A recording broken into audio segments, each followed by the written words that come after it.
हौसला हाय रख। মানে উল্টোডাঙার মোড়ে তো আমি অক্সিজেন সিলিন্ডার নিয়ে দাঁড়াতে পারবো না। আমি তো সেদিনকে খুব রেগে গিয়ে উত্তর দিয়েছিলাম। আমার কাছে পুরোটাই একটা বিশাল যুদ্ধ চলছে। তো বললাম যে আচ্ছা আধার কার্ডটা পাঠান আর ফোন নাম্বার দিন একটা যেখানে যোগাযোগ করা যাবে, সেটা আর এলো না। সাধারণ নাগরিককে ভোট দেওয়ার কোনো অপশন থাকতো আমি তাদেরকে ভোট দিতাম। Hi, this is Srijit Mukherjee. Hi, मैं हूँ स्वास्तिका मुखर्जी। নিজেদের পেজে আর প্রোফাইলে এই সময় যে কাজটা করে চলেছো সেটা শুরুটা কোথায় হয়েছিল? মিড এপ্রিল, মানে এই জাস্ট শুনতে পাচ্ছিলাম যে সেকেন্ড ওয়েভটা is hitting us badly, but ওই একদিন সকালবেলা ঘুম থেকে উঠে দেখলাম যে দ্য ওয়ার্ল্ড হ্যাজ ক্র্যাশড, আর major news was coming from Delhi. আর দেখলাম যে টুইটারে শুরু হলো ওই অপিল আসা, হেল্প চাওয়া মানুষের about mainly about oxygen and hospital beds. তারপরে তো I think it's a blur, তারপরে আর ওই মানে ক্রোনোলজিক্যালি মনে নেই কোনটা কি হলো, বাট এক দুদিনের মধ্যে দেখলাম যে সারাদিন এটাই করছি, গট কমপ্লিটলি কনজিউমড। আমার একটু পরে last week of April actually same. So one fine day just realize the health infrastructure all around has collapsed, and the only way we can survive is to help each other. সেখান থেকে যখন এই আপিলগুলো আসতে শুরু করলো, এই desperation চারিদিকে, তো অবভিয়াসলি তখন তো বসে থাকার কোনো মানেই হয় না। All of us jump to wire we are করছি। এই নেটওয়ার্কিংটা ম্যানেজ করতে গিয়ে কতটা সময় যাচ্ছে? Is 24 hours enough? ক্রাইসিসের যা স্কেল ডেফিনেটলি আরো বেশি হলে সুবিধা হতো, এবং শুধু তো সোশ্যাল মিডিয়া অ্যাম্পলিফাই করা না, তার সাথে গ্রাউন্ড অ্যাক্টিভিটিসও রয়েছে। আমি জানি ওটুকু সবার বলে একটা আমরা খুলেছি, যেটা বেসিক্যালি 10টা অক্সিজেন সিলিন্ডার এবং 8টা কনসেন্ট্রেটর সার্কুলেট করছে শহরের নানান দিকে, ইভেন ডিস্ট্রিক্টসে যাচ্ছে। তারপরে আমরা রাজডাঙ্গা ক্লাবের সঙ্গে টাই আপ করে একটা সেফ হোম খুলেছি, সেখানে ফ্রি মেডিসিন, ফুড, অক্সিজেন দেওয়া হচ্ছে। আজকেই কথা হলো, 2টো বাস ডোনেট করছে একটি অর্গানাইজেশন, এই প্যাকেট অমনি বলে। সো সেই বাসে it will be like oxygen on wheels.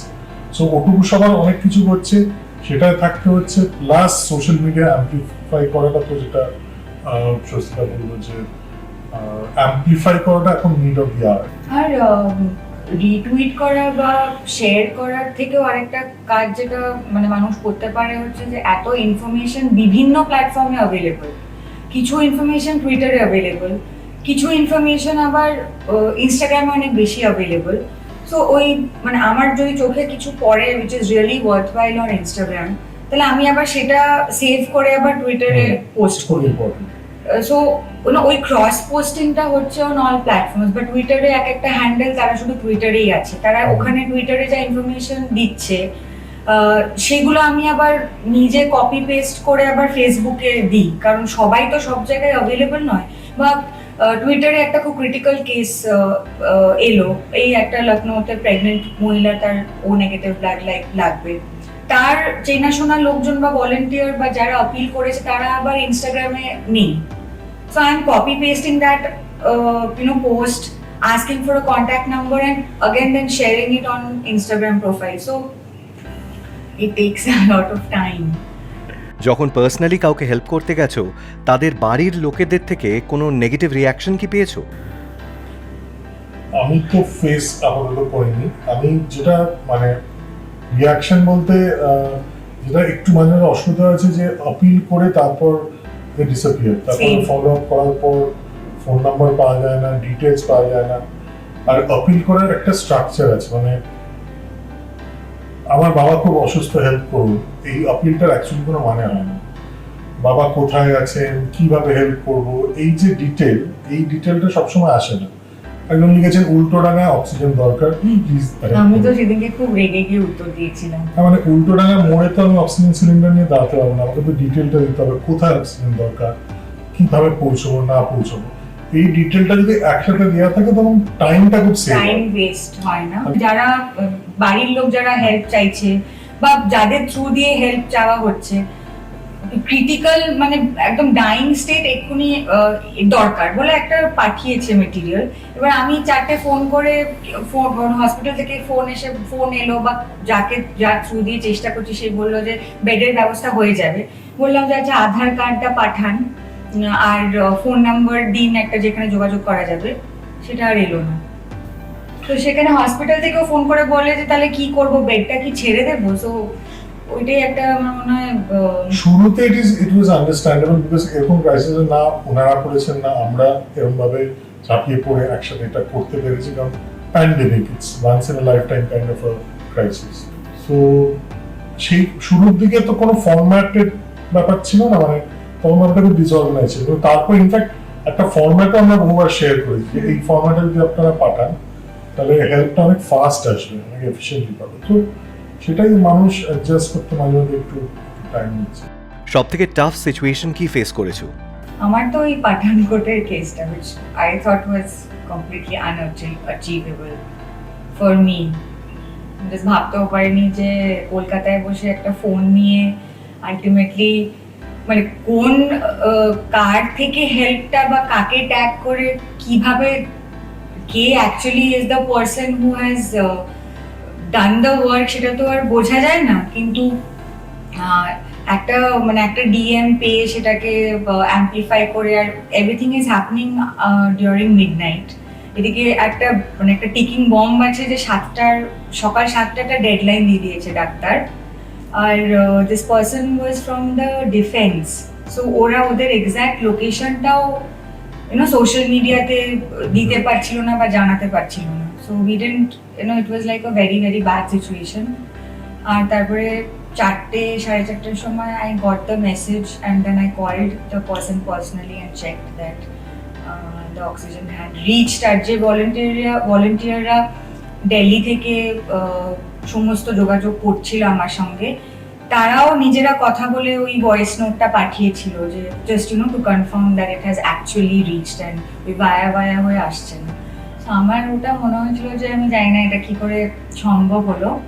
এটা আমার অ্যাকচুয়ালি উত্তর নেই কিছু, কারণ ইন দ্য সেন্স মানে আমার কাছে পুরোটাই একটা বিশাল যুদ্ধ চলছে। তো মানে ইন্ডিভিজুয়াল সৈনিক কে ক্রিটিক্যাল বেশি কে ক্রিটিক্যাল ওইটার মধ্যেই আমি ঢুকতে পারছি না।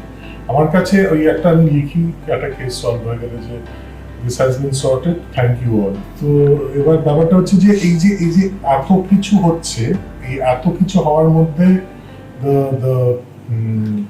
মানে আলাদা করে ওরকম ভাবে একটা কেস হিসেবে আমি দেখতে পাচ্ছি না। পুরোটাই হচ্ছে একটা বৃহত্তর যুদ্ধ, তার মধ্যে কিছু সলভ হচ্ছে কিছু হচ্ছে না। এটা বিশাল অনেকই হচ্ছে না, কিন্তু হলে ওই ঠিক আছে কিন্তু হওয়ার যে স্যাটিসফ্যাকশনটা ওইটা কিন্তু একটা বিশাল বিশাল স্যাটিসফ্যাকশন, এবং সেটা দ্যাট ইজ সামথিং যেটা ইজ হিউজ, মানে সেই স্যাটিসফ্যাকশনটা হিউজ। ওষুধ জোগাড় করতে গিয়ে কালোবাজারির জন্য কতটা অসুবিধার সম্মুখীন হচ্ছ? প্রবলভাবে। এবং যারা বলছেন, যারা পেশেন্ট পার্টি তারা বলছেন যে যারা ব্ল্যাক মার্কেটিং করছেন তারা কিন্তু বলছেন যে হ্যাঁ এটা তো এই দাম কিন্তু আমরা এই নিচ্ছি। এবার এটা শুধু রেমডেসিভির বা অন্যান্য ইনজেকশন, কলকাতা রেমডেসিভির তো এখন ইউ কান্ট ইভেন, মানে it's illegal to buy it from open market, it has to be routed through the hospital, government and the hospital. So সেই জিনিসটা তো এখন সেটাও একটা খুব ডজি সিচুয়েশন, বিকজ পেশেন্টরা আপিল করছে আমাদের চাই প্লিজ জোগাড় করে দিন। আমরা যত বলছি না এটা আপনাকে হসপিটাল থ্রু দিয়ে যেতে হবে, বলছি যে হসপিটাল হাত তুলে দিয়েছে। তো তখন আমরা বলছি তাহলে সেটা হসপিটালকে লিখিত দিতে বলুন। এই যে লিখিত দেওয়ার ব্যাপারটা অনেক হসপিটাল দেখছি তখন কোনোভাবে ওরা জোগাড় করে দিচ্ছে, because I think there is মানে এটা বোধহয় মানে স্টক আছে কিন্তু হসপিটাল দিচ্ছে না, এই জিনিসটা তখন একটা লিখিত প্রমাণ থাকে। সো আই গেস লিখিত দেওয়ার এটা বলতেই হাসপাতাল কিছু কেসেস আমার হয়েছে যেখানে ইমিডিয়েটলি পেশেন্ট পাঠাবো যে হ্যাঁ দাদা দিয়ে দিয়েছে। আমি বললাম যে এইভাবে করুন, আর যদি একেবারেই না পান this are the possible phone numbers process. এই ফোন নাম্বারের মধ্যে কিছু জন obviously they are keeping a margin and selling it. সেইটাকে থামাতে আবার একটা নতুন অর্গানাইজেশন, একটা নতুন একটা কালেকটিভ হয়েছে, সেই কালেকটিভের জিনিসটা আমরা শেয়ার করেছি। মানে এটা কিন্তু বারবারই আসছে সব জায়গা থেকেই যে 4,000 টাকা দাম। আমি তো সবকটা ওষুধের মানে আমি উচ্চারণও করতে পারবো না, এত ডিফিকাল্ট নাম, বাট এগুলো মানে আমাদের কাছেও আসছে, তারা পুলিশে জানাচ্ছে, তারা পাঠাচ্ছে যে এগুলো ফ্রড, যে 4,000 টাকা দামের একটা ওষুধ 40,000 টাকায় বিক্রি হয়েছে, তাও ইট ওয়াজ স্পুরিয়াস। মানে এরকমও হয়েছে যে তারা হসপিটালে নিয়ে গেছে, সেটা পেশেন্টকে দেওয়া হয়েছে, কিন্তু there was no result, বা it has led to further complications।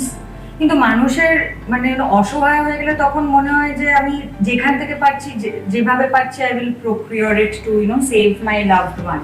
So people with কি বলবো এরকম bad intentions will take সিলিন্ডারের সেম কেস হচ্ছে, শুধু ওষুধ না, অক্সিজেন সিলিন্ডারের কনসেন্ট্রেটার্সও হয়েছে এরকম। মানে অনেক কিছু আমাদের মানে আপিল আসে যে কনসেন্ট্রেটারের একরকম দাম, হয়তো রাত্রিবেলা 12টার সময় কারোর একটা ক্রাইসিসে লাগবে বলে ডবল দাম চাইছে। কার কাছে এত লক্ষ লক্ষ টাকা থাকবে যে সবাই পারবে টু অফোর্ড দিস? তোমাদের কন্ট্যাক্ট করতে হলে দর্শকরা কোথায় কিভাবে করবেন, এবং যে ফরম্যাটটার কথা তোমরা বলেছিলে সেটা যদি আরেকবার বলে দাও। Patient name, address, SpO2 level, যা যেরকম স্ট্যান্ডার্ড ফরম্যাট, এটা আমরা শেয়ারও করেছি। অ্যাটলিস্ট বেসিক ডিটেইলস গুলো, কন্ট্যাক্ট নাম্বার, আর যে কন্ট্যাক্ট নাম্বারটায় লোক ফোন তুলবে বা তাদেরকে মেইনলি দি অ্যাটেন্ডেন্ট কন্ট্যাক্ট নাম্বার বা the patient party contact number. Attendant সবসময় ক্রিটিক্যাল ডিসিশন নাও নিতে পারে, যে এনাকে এখন ভেন্টিলেটরে শিফট করা হবে বা এই হাসপাতালে ECMO নেই, ECMO কোনো হাসপাতালে শিফট, এই ডিসিশনগুলো তো অ্যাটেন্ডেন্ট নিতে পারে না। সো নাম্বার যেখানে এই ডিসিশনগুলো নিতে পারে এমন কারো নাম্বার। আর আমাদের তো পেজ প্রোফাইল ওকে তো ইনফ্যাক্ট ডিএমও করা আছে হ্যাঁ না, আমি মানে ওরকম ক্রিটিক্যাল কেস হলে আমার টুইটারে ডিএমটা অফ বলে আমি নিজেই তাদেরকে মেসেজ করে দিই যে আপনি মানে then they can of course message. রাগারাগিটা টুইটারেই করে যে কেন নাম্বার দিচ্ছেন না, কেন এটা কি নাম্বার দিয়ে এখনো উদা হয়ে যাচ্ছে, মানে পুরোটাই টুইটারে হয়। টুইটারে আছি, ফেসবুক পেজে আছি, ইনস্টাগ্রামে তো মানে সবই সর্বস্ব খোলাই আছে, সবাই পাঠাচ্ছে। আমরা এই টিনসেল টাউন বা সিলেট বা এদের থেকে অনেক অনেক বেশি কাজ করছেন সাধারণ মানুষ, এই তাদের কথাটা কিন্তু বলা যথেষ্ট দরকার। এবং তারা যেভাবে ঝাঁপিয়ে পড়েছে, তারা না থাকলে কিন্তু আমাদের এই অ্যাম্পলিফিকেশন বা যতটুকুই বা আমরা করতে পারছি কোনো না কোনো মানে হতো না। They have been the strength. In fact আমি একটা আপডেটও দিয়েছিলাম যে যদি সাধারণ নাগরিককে ভোট দেওয়ার কোনো অপশন থাকতো আমি তাদেরকে ভোট দিতাম, কারণ তারা অ্যাকচুয়ালি মানুষের জন্য কাজটা করছেন। তারা মানে দে আর অ্যাভেলেবল 24/7। আর আমার কত লোকে আমার নাম্বার জোগাড় করে নিয়ে ফোন তুলছি না বলে মেসেজ করেছে। ওসমান গানি খান যে এমার্জেন্সি ব্লাড সার্ভিসেস এত জায়গায় পেশেন্টদেরকে ডোনার জোগাড় করেছে, উনি নিজেই আমাকে ফোন করেছিলেন। তারপর বুঝেছি বাচ্চা ছেলে, নিজেই ফোন করে যোগাযোগ করে, তারপরে রাত্রিবেলা 3টের সময়ও যদি বলেছি যে কালকে সকাল 10টার মধ্যে এখানে ডোনার লাগবে একটু দেখো, the response comes in half an hour. So I'm sure that people are on alert mode.